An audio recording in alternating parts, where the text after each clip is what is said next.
There exists a principle known as Wu Wei.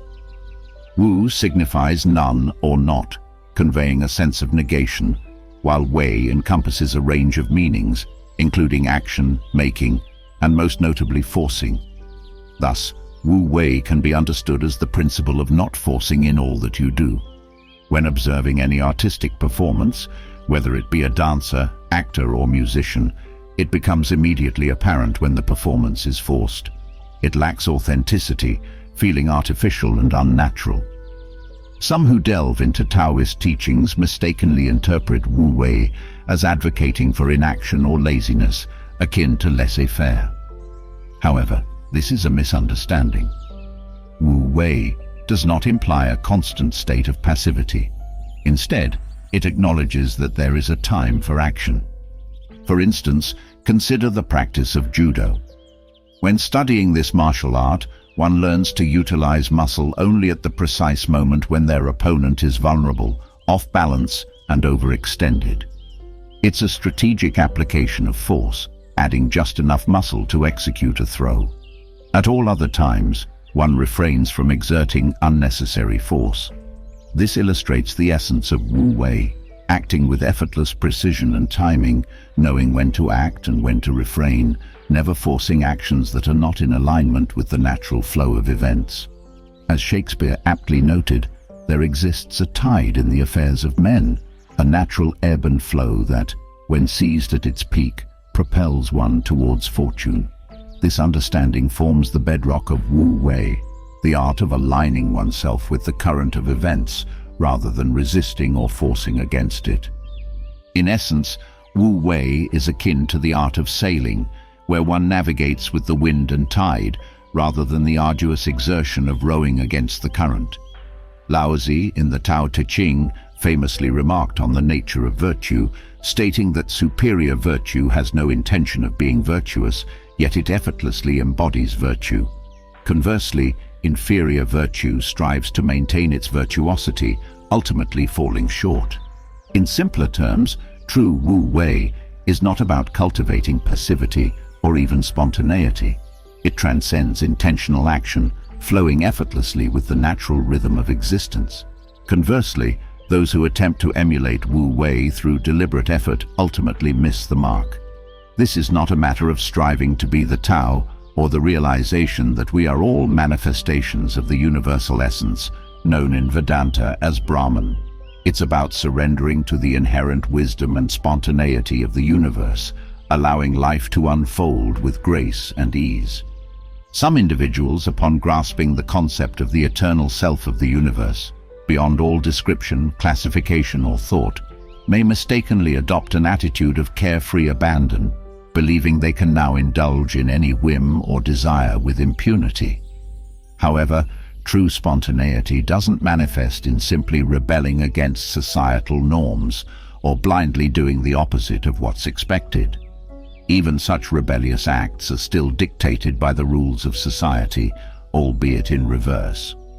Genuine spontaneity arises from a place of deep inner silence, where one transcends the noise of societal conditioning and personal desires. It's in this stillness that true desires, untainted by external influences, can emerge. It's akin to being in heaven, recognizing that Earth is but a spaceship navigating through the vastness of space, the void that underpins all existence. Indeed, space, undefinable, unimaginable, seemingly empty, is the fundamental essence of the universe. Yet to grasp this truth, one must shed the complexities of adulthood and return to a childlike state of wonder and openness. In this state, one can truly appreciate the profound significance of space, the foundational fabric upon which the cosmos unfolds. Returning to childhood, one can recall the fascination with the mysteries of the universe, the endless expanse beyond the stars, the boundless reaches of space. Mama would reassure with comforting words, "It goes on always and always and always," sparking excitement in the child's heart at the prospect of something eternal and infinite. Curiosity naturally led to questions about time. How long ago is long ago? The child might hear the biblical tale of creation, where God brought forth heaven and earth. But what did God do before that? There's a humorous anecdote about God pondering punishments for those who ask such questions, but it's just a joke. The child imagines God stretching back through eternity, never beginning, an infinite, timeless presence. Likewise, thoughts of death arise. What happens when we die? Mama might offer a comforting explanation, that it's like going to sleep and never waking up. It's as if you never existed, a return to the state of non-being that preceded your birth. These childhood ponderings reflect a natural curiosity about life's mysteries and the vastness of existence. They remind us of the wonder and innocence that often get lost as we grow older and become entangled in the complexities of adulthood. Consider the notion of waking up after never having gone to sleep. It's a thought that leaves a curious feeling lingering in the mind, a sense of something inexplicable, something fishy. When we delve into these existential questions, we often find ourselves confronted with a peculiar sensation, a funny feeling that defies easy explanation. Children, in their natural curiosity, delight in exploring this funny feeling.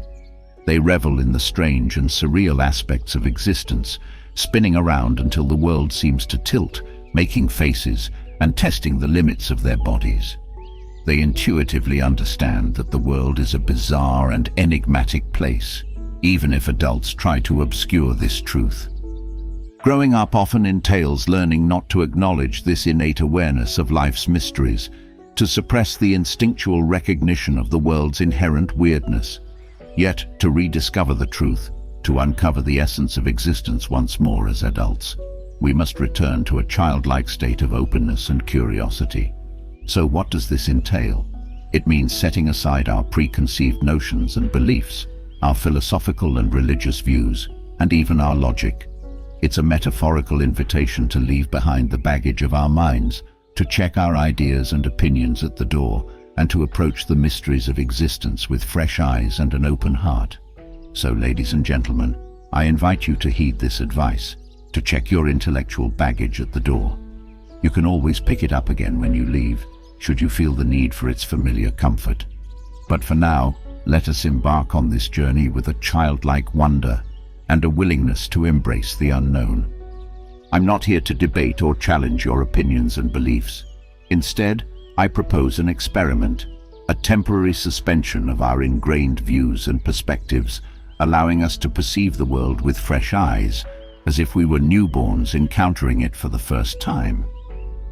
In this state of suspended judgment, we can observe without the filters of language or preconceived notions. Red is not red, blue is not blue, hard is not hard, soft is not soft, male is not male, female is not female. Instead, there is just the ineffable essence of existence, like a flowing jazz melody that defies categorization. Yet I understand that it's challenging to break free from the grip of habit energy, those compulsive, habitual thought patterns that dictate how we perceive the world. Even now, as I speak, you may find yourself slipping back into familiar modes of thinking, categorizing, and analyzing. But I urge you not to become agitated by this suggestion. It's not an attack on intellect or reason. Rather, it's a call to momentarily set aside our complex frameworks and simply experience reality as it is. We can always reintegrate logic and reason later when necessary. For now, let's embrace simplicity. So I invite you to close your eyes and truly listen. What do you hear? What do you feel? Let go of the need to label or define. Instead, immerse yourself in the raw experience of existence, allowing it to wash over you like the spray of the sea breaking on the rocks.